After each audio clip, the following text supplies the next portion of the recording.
क्या कर रही हो तुम यहाँ? मुझे छोड़ दो, चलो भागो।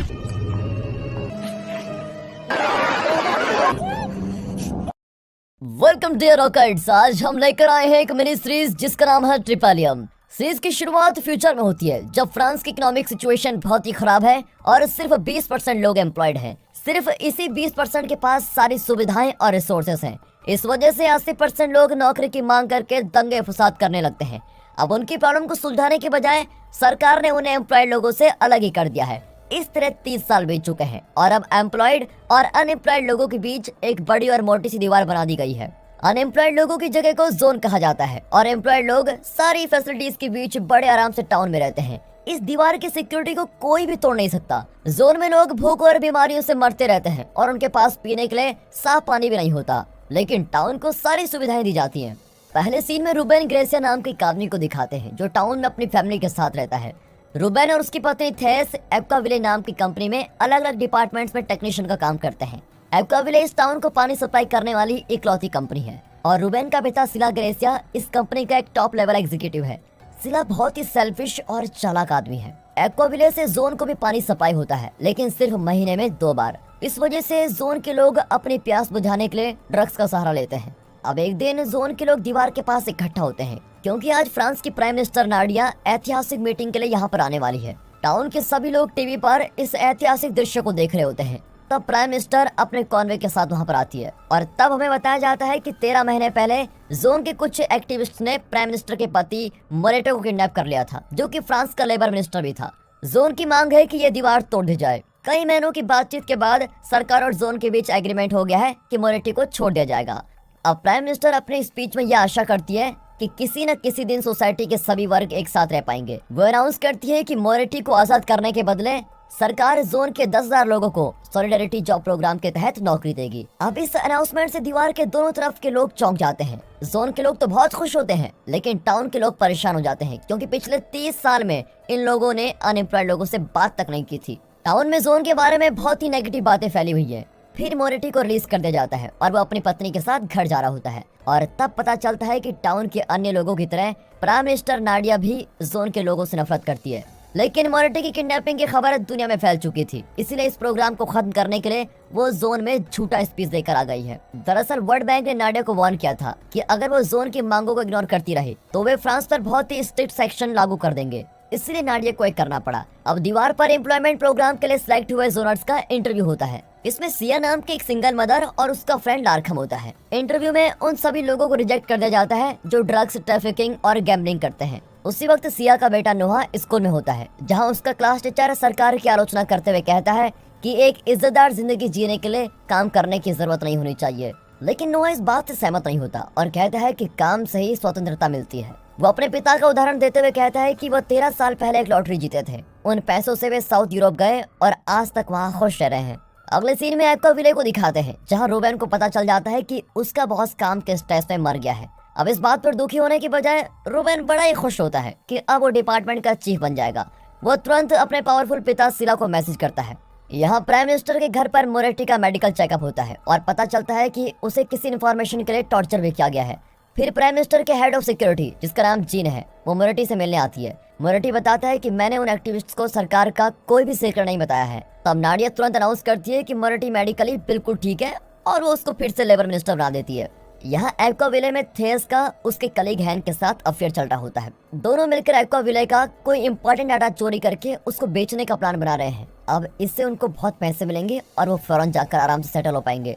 लेकिन अब तक थेस को उसके ससुर सिला के ऑफिस का डाटा नहीं मिल पाया है। ऊपर से कंपनी को हैन पर भी शक हो गया है कि वो कोई इलीगल काम कर रहा है, इसलिए वे हैन को इन्वेस्टिगेट कर रहे होते हैं। रूबेन थेस को बताता है कि वो डिपार्टमेंट चीफ की पोजीशन के लिए अप्लाई करना चाहता है। अगर उसे प्रमोशन मिल गया तो वो अपनी ऑटिस्टिक बेटी मिचेल को फोनिक्स एकेडमी भेज सकता है, जो स्पेशली एबल्ड बच्चों के लिए बनाई गई है। वो परेशान है क्योंकि अगर मिचेल इसी तरह नॉर्मल स्कूल में पढ़ती रही तो फ्यूचर में उसे जॉब तक नहीं मिलेगी और उसे जोन में ही रहना पड़ेगा। लेकिन थेस दावे के साथ कहती है कि तुम्हारे सेल्फिश पिता तुम्हें प्रमोशन के लिए कभी रिकमेंड नहीं करेंगे। वो गुस्से में ये भी कहती है कि हमें मिचेल को बहुत पहले यहाँ से निकाल देना चाहिए था, लेकिन बदकिस्मती से मिचेल अपनी माँ की बातें सुनकर बड़ी उदास होती है।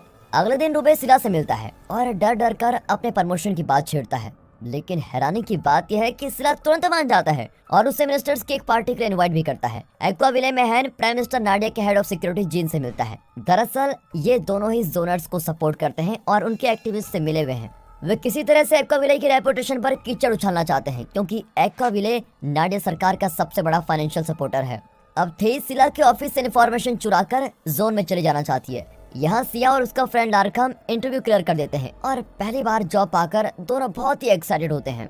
अगले दिन कई जोनर्स को टाउन में ले जाया जाता है जो जॉब के लिए सिलेक्ट हुए हैं। सिया को रूबेन के घर में नौकरी दी जाती है, लेकिन रूबेन उसको देखते ही चौंक जाता है क्योंकि वो बिल्कुल थेस जैसी दिखती है। नाडिया और उसकी टीम टीवी पर अपने सॉलिडेरिटी प्रोग्राम को प्रमोट करने के लिए लारकम को चुनते हैं। अगले सीन में एक्वाविले की सिक्योरिटी टीम तहकीकात करने के लिए थेस को पकड़ के लेके जाते हैं क्योंकि वो अक्सर हैंस से मिलती है जो कि जोनर्स का सपोर्टर है। इसी बीच रूबेन पार्टी के लिए लेट हो रहा होता है और थेस को कॉल करता है पर वो फोन नहीं उठाती। अब वो सिया को उसकी वाइफ बनाकर पार्टी में जाने के लिए कन्विंस कर लेता है। दोनों पार्टी में पहुंच जाते हैं लेकिन नर्वस भी दिखाई देते हैं, लेकिन उसके पिता की मदद से दोनों एक्वाविले के सीईओ को बहुत इम्प्रेस कर देते हैं। जब सिक्योरिटी टीम थेस को छोड़ देती है तो वो जीन के पास जाती है और बताती है कि वो काम खत्म नहीं कर पाई है। जीन गुस्से में उसकी गर्दन पकड़ लेती है और उसे जोन में लेके जाती है। वहाँ बोरिस नाम का एक्टिविस्ट उसे अपने कब्जे में रखता है। उसी दिन हैन की पोल भी खुल जाती है और उसे जोन में ट्रांसफर कर दिया जाता है। अब क्योंकि थेस का कुछ भी पता नहीं चला है तो अगले दिन भी रूबेन सिया को थेस की एक्टिंग करने को कहता है। सिया को डर लगता है, लेकिन रूबेन उसको एक मोटी रकम देने का वादा भी करता है और सिया मान जाती है। अब रूबेन उसे थेस का सारा काम सिखाता है और वो जल्दी थेस बनकर उसकी नौकरी पर भी चली जाती है। न्यूज में बताया जाता है कि नौकरी के पहले दिन 22 जोनर्स पर टाउन वालों ने अटैक किया है। नाडिया परेशान होती है क्योंकि वो दुनिया के सामने ये प्रूव करना चाहती है कि जोनर्स के साथ वे अच्छा बर्ताव कर रहे हैं। इसलिए वो लारकम को मोरिटी का स्पेशल एडवाइजर अपॉइंट करती है ताकि उनका सॉलिडेरिटी प्रोग्राम सफल रहे। लारकम खुश होता है क्योंकि वो चाहता है कि दीवार के दोनों तरफ के लोग मिलजुल कर रहें, लेकिन मोरिटी को जोनर्स से सख्त नफरत है क्योंकि उन्होंने उसको किडनैप करके बहुत मारा था, बहुत टॉर्चर किया था। वो गुस्से में लारकम का गला पकड़ लेता है और वार्न करता है कि मुझसे दूर ही रहो। अब रूबेन एक्वाविले के वाटर क्वालिटी डिपार्टमेंट में डायरेक्टर की पोस्टिंग के लिए अप्लाई करता है और दूसरी ओर सिया अपने नए जॉब में सेटल होने लगती है। यहाँ नोहा को 13 साल पुराना एक मैगजीन मिलता है जिसमें लिखा होता है कि उस वक्त यह औरत लॉटरी जीती थी। वो मायूस हो जाता है कि उसकी माँ ने उससे झूठ बोला कि उसके पापा लॉटरी जीते थे। वो बाहर सड़कों पर घूमने लगता है। तभी वली नाम के एक चोर से उसकी मुलाकात होती है। जल्दी दोनों की दोस्ती हो जाती है और वली उसे अपनी जगह पर लेके जाती है जहां दोनों मिलकर ड्रग्स करते हैं। यहाँ थेस को पता चल जाता है कि हैन एक जोन सपोर्टर है और इतने दिन वो उसको धोखा दे रहा था। वो हैन के बारे में रिपोर्ट करने की धमकी भी देती है। पुलिस हैन की इन्वेस्टिगेशन के दौरान 3 औरतों का पता लगाती है जिन्हें हैन कांटेक्ट करता था। उनमें से एक है सिया जो अब थेस बन बैठी है। पुलिस इन तीनों को जीन के पास लेके आते हैं। अब थेस को यहाँ देखकर जीन बड़ी शौक हो जाती है क्योंकि उसने खुद थेस को जोन में भेजा था। फिर वो थेस को फॉलो करती है और उसके घर तक पहुँचती है। तब उसको पता चलता है कि वो थेस नहीं सिया है। अब जीन ये बात बोरिस को बताती है और कहती है तुम जल्दी सिया को कांटेक्ट करो क्योंकि वही हमारे लिए एक्वाविले का डाटा चोरी कर सकती है। जब सिया जोन लौटती है तो नोहा घर पर नहीं होता। वो उसको हर तरफ तलाशती है और तब बोरिस उससे मिलता है। फिर पता चलता है कि वो बोरिस नहीं, नोहा का पिता एथन है। दरअसल वो सरकार के खिलाफ काम कर रहा था, इसीलिए उसने अपना नाम बोरिस रख लिया था और परिवार से दूर रहने लगा। सिया नोहा का दिल नहीं दुखाना चाहती थी, इसलिए उसने कह दिया कि तुम्हारे पापा लॉटरी जीतकर साउथ यूरोप में रह रहे हैं। अब इथन सिया की मदद मांगता है लेकिन वो साफ इनकार कर देती है। वहाँ नोहा ड्रग का ओवरडोज ले लेता है। वॉली घबराकर उसे रॉबिन्सन नाम के टीचर के घर छोड़ देती है। रॉबिन्सन सिया को कांटेक्ट करता है और दोनों मिलकर नोहा को बचा लेते हैं। नोहा के सोने के बाद सिया रॉबिन्सन को बताती है कि वो अपना जॉब छोड़ देगी और अपनी थोड़ी सी सेविंग्स लेकर साउथ की ओर चली जाएगी। पर घर लौटने पर वो देखती है कि इथन और उसके आदमियों ने घर से सारा पैसा चुरा लिया है।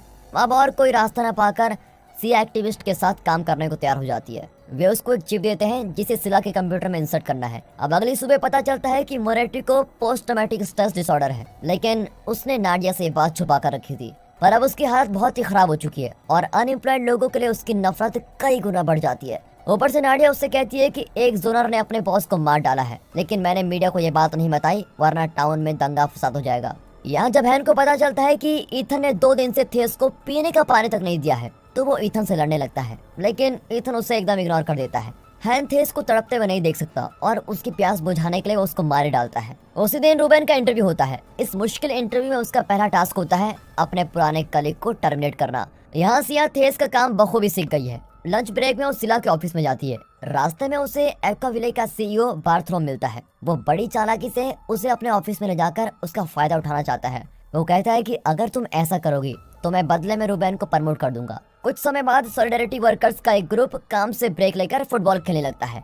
टाउन के लोगों को बहुत गुस्सा आता है क्योंकि वे 100% वर्कहॉलिक्स हैं और उन्हें एंटरटेनमेंट और गेम्स का कॉन्सेप्ट समझ ही में नहीं आता। नाडिया डर जाती है कि कहीं एक और मुसीबत न खड़ी हो जाए, इसलिए वो मोरेटी और लार्क्रम को वहाँ भेजती है और वे वर्कर्स को समझाने की कोशिश करते हैं। लेकिन मोरेटी अपनी स्ट्रेस की बीमारी के कारण बीच में ही वहाँ से भाग जाता है और लार्क्रम वर्कर्स को समझाकर वापस अपने काम पर भेज देता है। दूसरी ओर नोहा और वली एक सीक्रेट टनल से टाउन में पहुंच जाते हैं। जब पुलिस उन्हें देख लेती है तो नोहा टाउन के अंदर भाग जाता है और वली जोन में लौट आती है। सिया ने एक बार नोहा को रूबेन के घर के डायरेक्शन बताए थे, इसीलिए अब वो रूबेन के घर जाता है। रूबेन और सिया काम के बाद घर लौटते हैं तो सिया बताती है कि सीओ ने मेरे साथ बदतमीजी की, लेकिन रूबेन जरा भी गुस्सा नहीं होता और कहता है कि टाउन में ये सब नॉर्मल होता है। इस पर सिया आग बबूला हो जाती है और कहती है तुम्हें सिर्फ अपनी प्रमोशन की फिक्र है, बाकी चाहे भाड़ में क्यों न चला जाए। अब घर पर नोहा को देखकर दोनों चौंक जाते हैं। टाउन में हाई अलर्ट अनाउंसमेंट किया जाता है क्योंकि जोन से 2 बच्चे टाउन में घुस आए हैं। सिया को नोहा की चिंता होने लगती है। अब रूबेन उसको दीवार तक छोड़ने को तैयार भी हो जाता है। रास्ते में वो अपने बर्ताव के लिए सिया से माफी भी मांगता है और कहता है मैं अपनी बेटी को फोनिक्स एकेडमी में भेजना चाहता हूँ ताकि फ्यूचर में उसको जोन में न रहना पड़े, इसलिए प्रमोशन मेरे लिए बहुत जरूरी है। घर पहुंचकर नोहा सिया से कहता है कि पैसों के लिए तुम बिकने को तैयार हो गई। अब ये सुनकर सिया बिल्कुल चौंक जाती है और गुस्से से लाल हो जाती है। वो नोहा को कसकर एक चांटा मारकर पूछती है तुम आजकल किसके साथ घूमते रहते हो।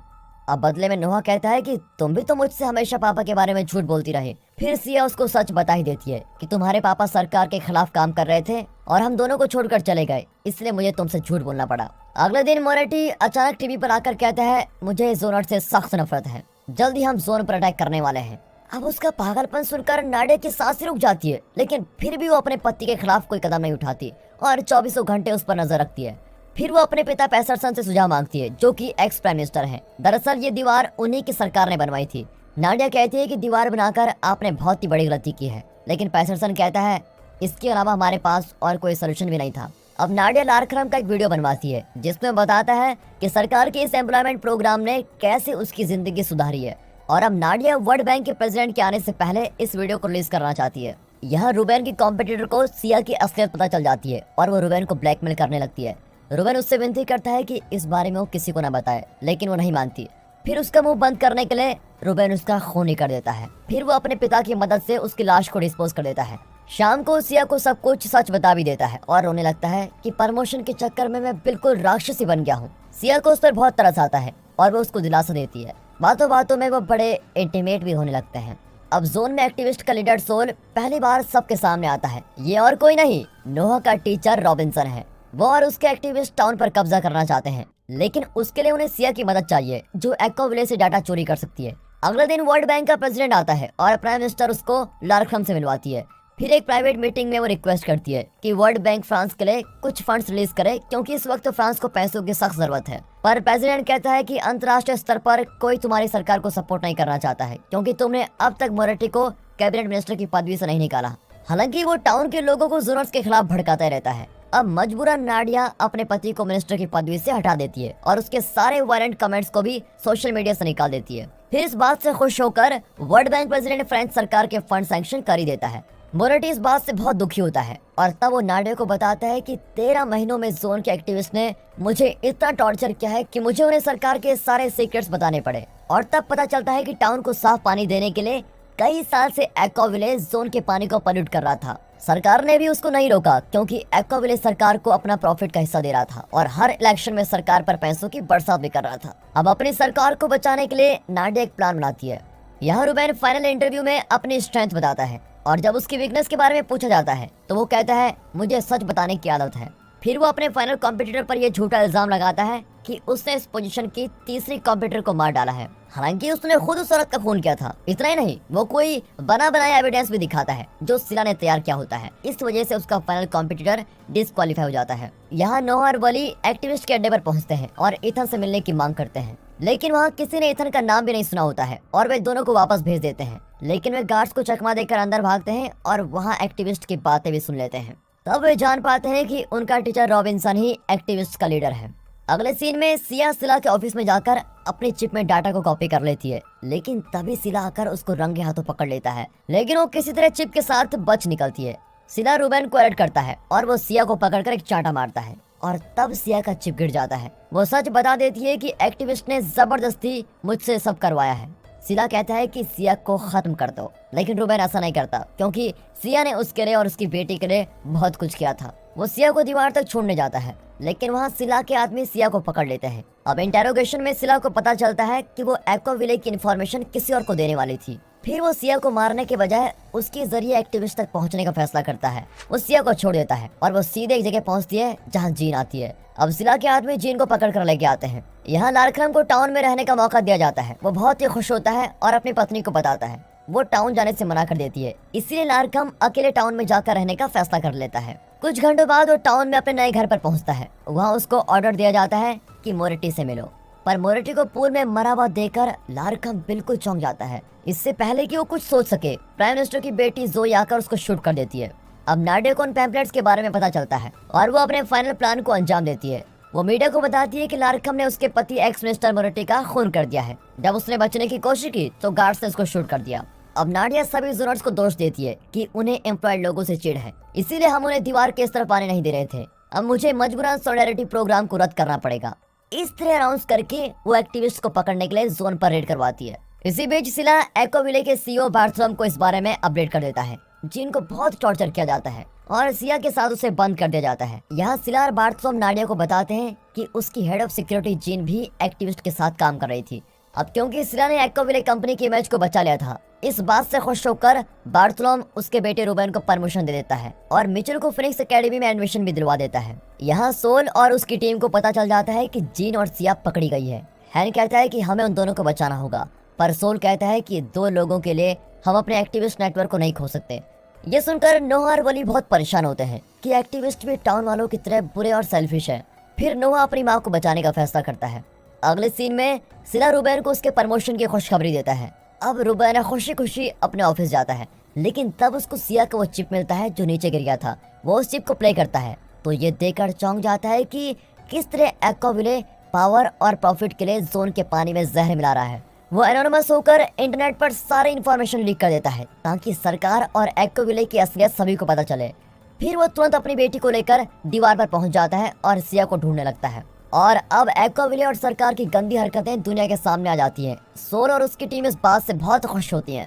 सिला की आईटी टीम पता लगाने की कोशिश करती है कि ये इन्फॉर्मेशन किसने लीक की है। नाडिया भी घबरा जाती है और मीडिया को बताती है कि सरकार के खिलाफ जो ये झूठी अफवाह फैल रही है उस पर सख्त कार्रवाई की जाएगी। अब रूबेन और मिचेल सीक्रेट टनल के जरिए जोन पहुंचते हैं। वे नोहा और वली से मिलते हैं जो टाउन के अंदर जाना चाहते हैं। नोहा बताता है कि उसकी माँ को अरेस्ट कर लिया गया है। अब रूबेन उससे कहता है तुम मिचेल का ध्यान रखो, मैं सिया को छुड़ा लाऊंगा। अब कुछ देर बाद एक्टिविस्ट हर तरफ से अपना हमला शुरू कर देते हैं, लेकिन नाडिया का डिफेंस सिस्टम उनके आगे फीका पड़ जाता है क्योंकि अब टाउन के लोग भी नाडिया के खिलाफ हो गए हैं। कई लोग अपनी नौकरी भी छोड़ चुके हैं। हैन और दूसरे जोनर्स भी टाउन के अंदर आ जाते हैं, लेकिन ईथन उनसे अलग होकर सिया की तलाश में निकलता है। अब रूबेन सिया की तलाश में एक्वाविले पहुंच जाता है। तभी सिला रियलाइज करता है कि रूबेन ने ही इन्फॉर्मेशन लीक की है।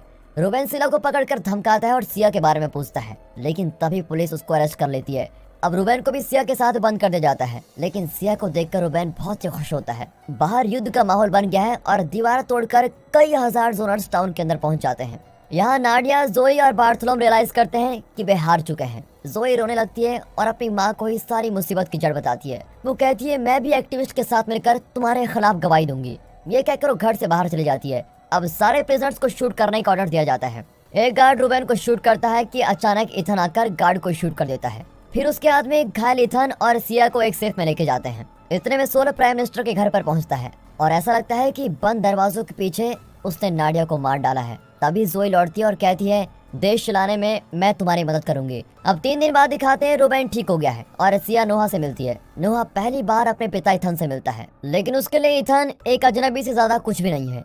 अब सिया रूबेन से पूछती है तुम मुझे बचाने क्यों आए? रूबेन स्माइल करके कहता है क्योंकि तुम मेरी पत्नी हो। नोहा को भी इस बात पर खुशी होती है और वो वली को भी अपनी फैमिली में शामिल करना चाहती है, पर वली कहती है ये इमोशनल ड्रामा अपने को हजम नहीं होगा, तुम खुश रहो और मुझे अपना रास्ता अपनाने दो। ये कहकर वो चली जाती है। अब एक प्रेस कॉन्फ्रेंस में सोल बताता है अब देश का पॉलिटिकल सिस्टम बदलने वाला है, जहाँ कोई भेदभाव नहीं होगा, सब एक समान होगा और ये एक नई बेहतरीन जिंदगी की शुरुआत होगी। इसके बाद सोल एक्स प्राइम मिनिस्टर पैसरसन से मिलता है और तब बताया जाता है कि सोल पैसरसन का बेटा और नाडिया का भाई है। सरकार चलाने के बारे में सोल और पैसरसन के बीच कई मुठभेड़ थे, इसलिए सोल घर छोड़कर जोर में जाकर रहने लगा था। आखिरी सीन में पैसरसन सोल को निकम्मा और नाकाबिल कहकर डांट रहा होता है। तभी अचानक नाडिया वहाँ पर आती है और कहती है मैं भी सोल के एक्टिविस्ट टीम को ज्वाइन कर रही हूँ। और ये सुनकर पैसरसन का सर ही घूमने लगता है कि दोनों के दोनों बच्चे निकम्मे निकले। और दोस्तों इसी के साथ ही ये मिनी सीरीज यहाँ पर खत्म होती है। दोस्तों अगर आपको ये वीडियो पसंद आई हो तो इसको अपनी फैमिली एंड फ्रेंड सर्कल में जरूर शेयर कीजिए। साथ ही इस वीडियो को एक लाइक और चैनल को सब्सक्राइब करना बिल्कुल मत भूलेगा। बाकी मिलते हैं अगली वीडियो में, तब तक के लिए गुड बाय, अपना ख्याल रखिए and finally thanks for watching.